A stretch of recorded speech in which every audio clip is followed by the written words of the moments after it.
Hello বন্ধুরা, তোমরা সবাই কেমন আছো? আশা রাখছি তোমরা সবাই ভালো আছো। এখন বাজে সকাল 6টা। আমি ঘুম থেকে উঠে পড়েছি।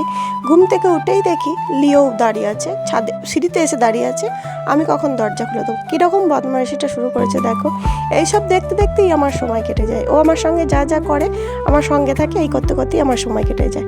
ঘুম থেকে উঠে নিজেকে একটু রেডি করে তোমাদের সামনে প্রেজেন্ট করলাম। তারপরে সারাটা দিন কেমন কাটবে জানি না। দিনটা সবার সুন্দরভাবে শুরু হোক, সবাই ভালো থাকুক, সেটাই চাই। আমারও দিনটা ভালো কাটুক, এটাই ভগবানের কাছে চাই। ঘুম থেকে উঠেই বিছানায় বসে ভাবি আজকের দিনটা কেমন কাটবে। সকাল থেকে রাত অবধি যা যা আমার দায়িত্ব সংসারের প্রতি, সব কি আমি পালন করতে পারবো ঠিকঠাক? সকালে ঘুম থেকে উঠে যখন শরীরটা বিছানা থেকে তুলি, এত ক্লান্ত লাগে, এত টায়ার্ড লাগে, কি বলবো। পাগুলো ব্যথা করে, গোটা শরীরে মনে হয় যন্ত্রণা হচ্ছে। তারপর ভাবি এটা তো চলতেই থাকবে, চলো বিছানা থেকে ওঠা যাক। তারপরেও মনে হয় যে আর একটু ঘুমাতে পারলে ভালো হতো। আগে কিন্তু এরকম প্রবলেম হতো না, জানি না এখন এরকম প্রবলেম কেন হয়। আগে কিন্তু আমার ঘুম থেকে উঠতাম খুব আরও ভোর, তারপরে কোনো কষ্ট ছিল না। এখন কিন্তু শারীরিক অনেক প্রবলেম বেড়ে যাচ্ছে, বয়স বাড়ার সাথে সাথে শরীরের অনেক সমস্যা বেড়ে যাচ্ছে। তাও নিজেকে ভালো রাখার চেষ্টা করি। প্রতিটা মানুষের শরীরেই এখন সমস্যা, ভেজাল খাচ্ছি, ভেজাল নিয়েই চলছি, এরকম তো হবেই। তারপর ঘুম থেকে উঠে বাসি জামাকাপড় ধুয়ে মেলে দিয়ে চলে এলাম। এসে ঘর দুয়ার ঝাড় দিচ্ছি। এখন কেউ ঘুম থেকে ওঠেনি, সবাই ঘুমাচ্ছে। কিন্তু আমার তো ঘুমালে চলবে না, আমার দায়িত্ব অনেক বেশি। নিজেকে সারাদিন কাজ করে নিতে হবে। তারপর এখানে ধূপের চাই পড়েছিল, সেটা ফু দিয়ে ঝাড় দিয়ে দিলাম। বাদ বাকি সব পরিষ্কার করে নিচ্ছি। প্রথমে ঘুম থেকে উঠে আমি ঘরগুলো ঝাড় দেওয়ার চেষ্টা করি, পুরো বাড়িটা একবার ঝাড় দিয়ে নিই। তারপরে ঘর ঝাড় দেওয়া কমপ্লিট করে দেখলাম সবাই আস্তে আস্তে ঘুম থেকে উঠে পড়ছে। ঠিক আছে, ওঠো। দিয়ে আমি রান্নাঘরে চলে এলাম। আমার অভ্যাস হলো সকালে ঘুম থেকে উঠে খালি পেটে জল খাওয়া, এতে শরীর ভালো থাকে, অম্বল গ্যাস কেটে যায়। আর আমার অভ্যাস হয়ে গেছে এরমভাবে করা। কিন্তু আমার ছেলেকেও চেষ্টা করি করার, কিন্তু আমার ছেলে বলে খালি পেটে জল খেলেই নাকি ওর গা গোলায়, সেই জন্য ও খেতে পারে না। তোমরা যারা এই অভ্যাসটা তৈরি করতে পারো না এখনও, তারা চেষ্টা করবে করার। অনেকে সকালে উঠে মধু খায়, তারপরে চিয়া সিড খায়, আমিও খেতাম। তারপরে গ্রিন টি খায়, এগুলো খারাপ জিনিস না, তোমরাও খেতে পারো। আমি খালি পেটে একটু জল খেয়ে অনেকক্ষণ কাজ করেছি, ধরো ঘাম হয়েছে, ক্লান্ত হয়ে গেছি, জল তেষ্টা পেয়েছিল, জলটা খেলাম। তারপরে আমাদের হাজব্যান্ড ওয়াইফের দু কাপ চা আর ছেলের 1 কাপ কমপ্ল্যান, এই জন্য জল নিয়ে নিলাম। চা রেডি, সবাইকে দিয়ে দেব। আর আমার শাশুড়ি মা এখনও ঘুম থেকে ওঠেনি। আমার শাশুড়ি মা ঘুম থেকে উঠে নিজের চাটা নিজেই করে খাবে, কারণ নিজের হাতে চা খেতে বেশি ভালো লাগে। তো আমার ছেলেরা আর আমার চা নিয়ে নিলাম, আমার হাজব্যান্ডকে চা দিয়ে দিলাম। ও ঘুমাচ্ছে, ওকে আমি ডিস্টার্ব করলাম না, কারণ যে যার মতো সকালবেলা একটু সময় কাটাতে ভালো লাগে। ঘুম থেকে উঠেই কারোর সঙ্গে কথা বলতে ভালো লাগে না, যেমন আমারটা হয়। আমার কারোর সঙ্গে ঘুম থেকে উঠেই কথা বলতে ভালো লাগে না, নিজের মনে চুপচাপ কাজ করতে ভালো লাগে। এই যে অনেকক্ষণ কাজ করার পর চা নিয়ে বসে আমরা মা ছেলে একটু গল্প করি। তো ছেলেই হলো আমার জীবনে বেঁচে থাকার আশা। এই ছেলেই আমার ভরসা, আমার পাশে থাকে, আমাকে সময় দেয়, আমার সঙ্গে গল্প করে, আমাকে বোঝে, আমার সঙ্গে ঝগড়াও করে। কিন্তু তার মানে এই নয় যে আমার ছেলে আমার সঙ্গে যতটা সময় দেয় আমাকে কেউ দেয় না, আমার স্বামীও দেয় না। তো আমার ছেলে এখন হয়তো পড়াশোনা করছে, তাই জন্য দিতে পারছে, যখন ও কাজের মধ্যে ঢুকে যাবে তখন ও দিতে পারবে না, কিন্তু তবুও তো দিচ্ছে। সব ছেলেমেয়েরা তো দিতে পারে না, কিছু ছেলেমেয়েরা নিজেদেরকে নিয়ে ব্যস্ত থাকে, বন্ধু বান্ধব, ঘোরাফেরা সব নিয়ে ব্যস্ত থাকে। যাক, আমার ছেলে বাইরেও যায় না, বন্ধু বান্ধবও করে না। আমিও বাড়িতে থাকি, ও বাড়িতে থাকে, আমিও বন্ধু বান্ধব নিয়ে ব্যস্ত থাকি না। আমাদের জীবনে অনেক বড় ঝড় গেছে। কি ঝড় জানো বন্ধুরা? অনেক চেষ্টা করছিলাম, আমার ছেলে যখন মাধ্যমিক পরীক্ষা দেয় তখনই আমাদের জীবনে ঝড়টা নেমে আসে। সেই ঝড়টা আমি তোমাদেরকে অন্য কোনো ভিডিওতে বলবো, যে আমার জীবনে কী ঝড় এসেছিলো, কী ঝড় উতাল পাতাল করে দিয়ে গেছে জীবনটা। আজকে আমার মন শরীর সব ধ্বংস হয়ে গেছে, মানিয়ে নিতে কোনোটাই পারছি না। কিন্তু চেষ্টা করছি যে নিজেকে তৈরি করার, ভালো থাকার, বাঁচার। কি করব, বেঁচে থাকতে গেলে তো ভালো থাকতে হবে। সকালে ঘুম থেকে উঠে ঘর দুয়ার ঝাড় দিয়ে তারপরে চা খেয়ে ঘর দৌড় মুছতে শুরু করে দিলাম। বর বাথরুমে চলে গেছে। আমার ঘর মোছার সময় বা ঘর ঝাড় দেওয়ার সময় কেউ ঘুরপাক করলে, পায়ে পায়ে হাঁটলে আমার একটুও ভালো লাগে না। আমার মনে হয় যেন আমি মুছে টুছে চলে যাব বেরিয়ে, তারপরে কেউ ঘরে আসুক, তারপরে হাওয়া শুকিয়ে যাবে, তারপরে ঘরে আসুক, তাহলে ঠিক আছে। পায়ে পায়ে ঘুরলে খুব বিরক্ত লাগে। তো এই ঘর, বারান্দা, সিঁড়ি এগুলো সব মুছে নিচ্ছি। তারপরে তো রান্না বান্না আছেই। সকালে ঘুম থেকে উঠে চেষ্টা করি ঘরদোর ঝাঁট দিয়ে ঘরদোর আগে মুছে নেওয়ার, কারণ একবার রান্নাঘরে ঢুকে গেলে আর আমার এই কাজগুলো হবে না।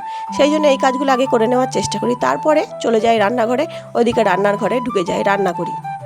কারণ দুটো কাজ একসঙ্গে করতে গেলে না খুব কষ্ট হয়, তাড়াহুড়ো লেগে যায়। আমার কাজের লোক আছে, শুধু বাসন মেজে দেয়, আমার কিন্তু ঘর দৌড় মোছে না। তাও একবেলা সকালবেলায় এসে বাসন ধুয়ে যায়, তারপর সারাদিন আমি বাসন ধুই। কারণ যখন শরীর টরীর খারাপ করে না, তখন সব কিছু একসাথে পারা যায় না।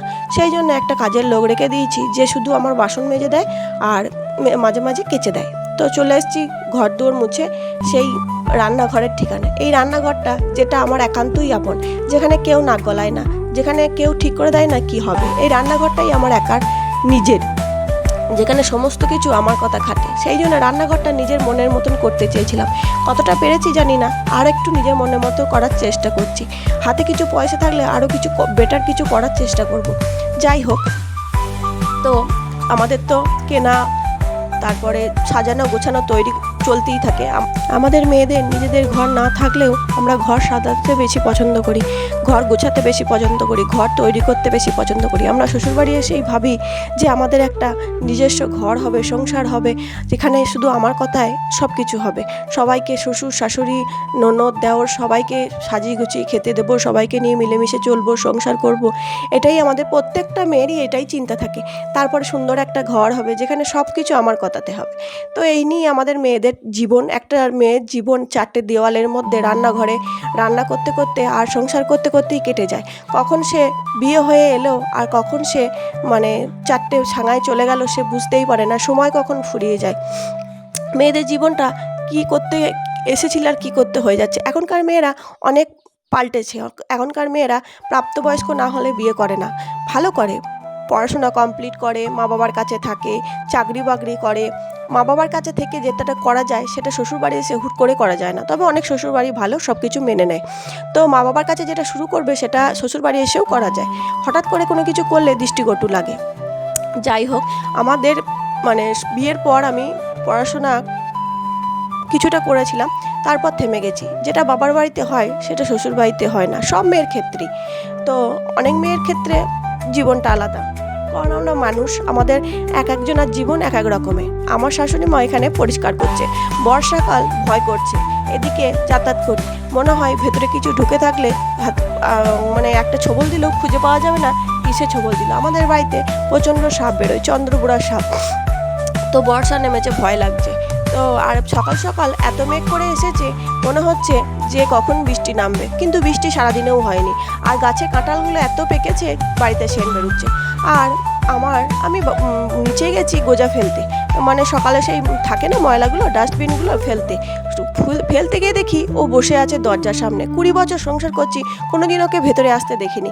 আজকে ওর এত খিদে পেয়েছে যে ওর থাকতে না পেরে ভেতরে এসেছে। আমি সকাল সকাল গরম ভাত নামিয়েছি, রাতের ভাতটা ছিল সেটা আর একটা আমার সাদা কুকুরটাকে দিয়ে দিয়েছি, ও তখন ছিল না। ওর এত খিদে পেয়েছে, আমাকে ডাকছে যে তুমি আমাকে ভাত দাও। এবার দিয়েছি গরম ভাত দিয়েছি। আমি গরম ভাত দিয়ে মাছ দিয়ে মেখে দিয়েছি, আমাদের বিড়ালের মাছ আছে তো, সেই মাছ দিয়ে দিয়েছি। আহা বেচারি আর গরম ভাতটা খেতে পারছে না। ওকে দেখে আমার খুব কষ্ট লাগছে, পেটে খিদে তাও খেতে পারছে না। কি পেটে খিদে মুখে লাগ সেরকম আর কি, পেটে খিদে আর বেচারি খেতে পারছে না, ভাবছে খাই কিন্তু খেতে পারছে না। আর ও জানে পৃথিবীতে কোথাও খাবার না পেলেও আমার কাছে ঠিকই পাবে। আর গাছে ফুটেছে এক গাছ জবা, আর চারিদিকে কত কচু শাক হয়েছে দেখো। এটা হলো আমাদের বাড়ির পেছন সাইড, এটা আমাদের পৈতৃক সম্পত্তি। এখানে আমাদের পুরো একটা বাঁশ বাগান ছিল, এখানে একটা পেয়ারা গাছ আছে, কিছু গাছপালা আছে। আমাদের এটা একদম গ্রামের মতো, শহর হলো গ্রামের প্রকৃতি। তো একটু একটু করে খাচ্ছে, আর আমার শাশুড়ি মা টুকটাক কাজ করছিল। দিয়ে তারপরে আমি আবার দাঁড়িয়েছিলাম, ওকে খাওয়াচ্ছি দাঁড় করিয়ে, কারণ ও মেয়ে কুকুর, একটা ছেলে কুকুর এসে খুব মারে। তো সেই জন্য ওকে দাঁড়িয়ে থেকে খাওয়ানোর চেষ্টা করছি, যাতে আমি চলে আসার সঙ্গে সঙ্গে ওর খাবারটা অন্য কেউ খেয়ে না নেয়। ওকে তো লড়াই করতে হবে। তারপর আমার শাশুড়ি মা এসে দাঁড়ালো, আমি চলে এলাম। আমি গেছিলাম নিচে থেকে পাম্পের সুইচটা দিতে, পাম্পের সুইচটা দিয়ে দেবো। তারপরে ওকে দেখতে পেয়ে ওকে খাবার দিলাম, পাম্পের সুইচটা দিয়ে দিলাম, চলে এলাম ওপরে। জলগুলো তুলে নিই। আমার একটার পর একটা রুটিন সেট করা থাকে। আমি রাতেই ভেবে নিই সকালে কি করব, কার পর কোনটা করলে আমার তাড়াতাড়ি হয়ে যাবে। রাতে যদি না ভেবে থাকি, সকালে কিন্তু মেলে না। মানে হুটোপাটি হয়ে যায়। আমি জলটা তোলার পরে দেখে নিলাম গন্ধ লাগছে কিনা। পাম্পের জল চালানোর সঙ্গে সঙ্গে দেখবে একটা হালকা গন্ধ আসে, মনে হয় যে জলটা খাওয়া যাবে না। এই জন্য আমি জলটা খানিকক্ষণ ছেড়ে দিই। তো দেখলাম না গন্ধ বেরোচ্ছে না, ঠিক আছে। তারপরে সব বোতলগুলো ভরে নিলাম। আর একটা আবারও এক কাজ আছে, কাজ ছাড়া তো মানুষ নেই। আমাদের সকাল থেকে উঠে থেকে রাত পর্যন্ত এত কাজ যে আমাদের কাজের কোনো হিসাব নেই। অথচ বাড়ির পুরুষ মানুষগুলো আমাদেরকে সুন্দর করে বলে, সারাদিন কি করো করো তো সেই রান্না, একই রান্না। এই বাড়িটাকে গুছাতে সমস্ত কিছু এ থেকে জেড পর্যন্ত করতে কত যে কষ্ট হয় সেই খবর কেউ নেয় না। পারছি না, একদিন মনে হয় শুয়ে থাকি, কষ্ট হচ্ছে, কিন্তু চলে না। মনে হয় আমি যদি না উঠি সবাই কি খাবে, কাজগুলো পড়ে থাকবে। জানি সংসারে কারোর জন্য কিচ্ছু আটকে থাকে না, সব চলে যায়। আমি যদি নাও থাকি সমস্ত কিছু হয়ে যাবে। তারপর তরকারিগুলো কেটে নিলাম।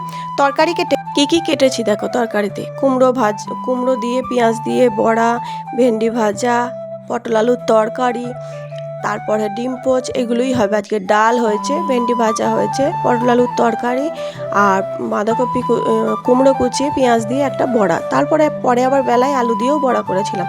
তো আজকে ভাজাভুজি অনেক বেশি হয়ে গেছে। আমার ছেলে, আমার বর সবাই খুশি। আমার বর আজকে 9:30 খেতে বসেছে, 9:30 খেয়ে চলে গেছে। আর এখন দিচ্ছি ভেন্ডিগুলো সবাই বলে ভেন্ডি কাটার আগে ধুয়ে নিতে হয়, কিন্তু আমার পোষায় না। আমি কেটেই ধুই, তাতে ছিটকায় জল চিয়ে হয়, সেটাতে আমার কোনো প্রবলেম হয় না। অল্প করে ধুয়ে নিই, অত কিছু হয় না।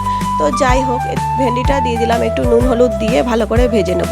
আর তাড়াহুড়ো শুরু হয়ে গেছে সব কিছু, কারণ এবার তো অফিসের টাইম হয়ে যাচ্ছে। এবার দিয়ে দেবো কেটে রাখা পটলগুলো। একটু তেলের মধ্যে হলুদ দিলে জলটা ছিটকায় না, কিন্তু এত তাড়াহুড়ো লেগে গেছে। আমার ছেলে বলছে, মা এবার বাবাকে ভাত দেবে। প্রত্যেক দিন খায় 10টায়, আজকে 9:30তেই ভাত চাইছে। তো আমার ভয় মানে টেনশন শুরু হয়ে গেছে, কি করে ভাত দেবো।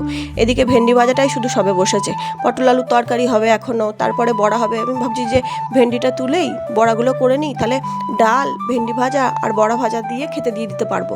পটল আলুটা যদি হয়ে যায় খাবে, না হয়ে যায় পড়াতে এসে খাবে, অসুবিধা তো কিছু নেই। মানুষ খাবারটা মানে সকালের অফিসের ভাত তাড়াতাড়ি করে হয়ে গেলেই হয়। আমার হাজব্যান্ডের খাওয়া নিয়ে কোনো সমস্যা নেই, একটু ডাল আর একটু ভাজাভুজি দিয়ে দিলেও খেয়ে চলে যায়। তো আমি সেই মতোই চেষ্টা করছি। আমার ছেলে এসে বললো, তারপরে আবার ছেলে বলছে, ছেলেকে অনেকক্ষণ আগে বলেছিলাম মিজরির শরবত ভিজিয়েছি। রোজ সকালে আমরা নিয়ম করে মিজরি ভিজানো জল খাই। মিজরি ভিজিয়ে দিয়েছি, কিন্তু সেই জলটা এখন আমরা খাইনি মানে দিতে পারিনি। রেডি করে যে সামনে দেব, আমাকে তো দেওয়ার কেউ নেই, আমি কিন্তু রেডি করে আমার ছেলে আর আমি খাই। হাজব্যান্ড তো সকালে কাজে চলে যায়, ও খায় না, বাড়িতে থাকলে ছুটির দিনেও খায়। তো যাই হোক, আমি বড়াগুলো এই দেখো করে নিচ্ছি, তোমাদেরকে দেখাচ্ছি। কুমড়ো কুচিয়েছি আর পেঁয়াজ কুচিয়েছি। আর সেই ননস্টিকের তাওয়া হলে না খুব ভালো হয়, একসাথে সবগুলো দেওয়া যায় আর মানে উল্টানোও যায়। আমি তাড়াহুড়োর মাথায় এই কড়াইটাই নিয়ে নিয়েছি। ওই তাওয়াটা যদি নিতাম তাহলে ভালো হতো, বেশ মাছ ভাজতেও সুবিধা হয়, বড়া ভাজতেও সুবিধা হয়। ওটা কেনার পর থেকে না আমার আর কোনো অসুবিধা হয়নি। তো বড়াগুলো তাড়াতাড়ি করে ভেজে নিচ্ছি। যখনই আমি দেখি আমার বরের খাওয়ার টাইম হয়ে গেছে, অথচ আমার কিছু বাকি আছে, প্রচুর টেনশন শুরু হয়ে যায়। আমার মনে হয় এবার কি করে দেব। এই যে মিজরিটা ভিজিয়ে রেখেছিলাম, কতটা ভিজে গেছে, এটাকে গলিয়ে নিচ্ছি। যতটা হয় আমার ছেলেকে ফাটিয়ে দিয়ে দিই। আমার ছেলেকে ও খুব কম জল খায়, মানে আমি যতটা পরিমাণ জল খাই আমার ছেলে হয় কিন্তু ততটা পরিমাণ জলও খায় না। ওকে বারবার খাওয়ার জন্য বলি, একদম বাচ্চা তো নয় যে বোতলে ধরে খাইয়ে দেবো বা ঝিনুক বাটি নিয়ে খাইয়ে দেবো। ও তো বড় হয়ে গেছে, সেই জন্য ওকে মানে বলি জল খা, খায় না। সেটা তো মানে বলার পর হয়তো খায়, কিছু সময় খায় আর কিছু সময় খায় না। দেখো এখনও কিন্তু বাইরে মেঘ করে আছে, একদম মেঘলা আবহাওয়া, কি গরম করছে, থাকা যাচ্ছে না। সকালে রান্না করতে পারছি না, এত গরম। কালকে পরশু বৃষ্টি হয়েছিল, কেউ বলবে। ছেলেকে দিয়ে দিলাম মিষ্টির শরবতটা, এবার আমিও খাবো।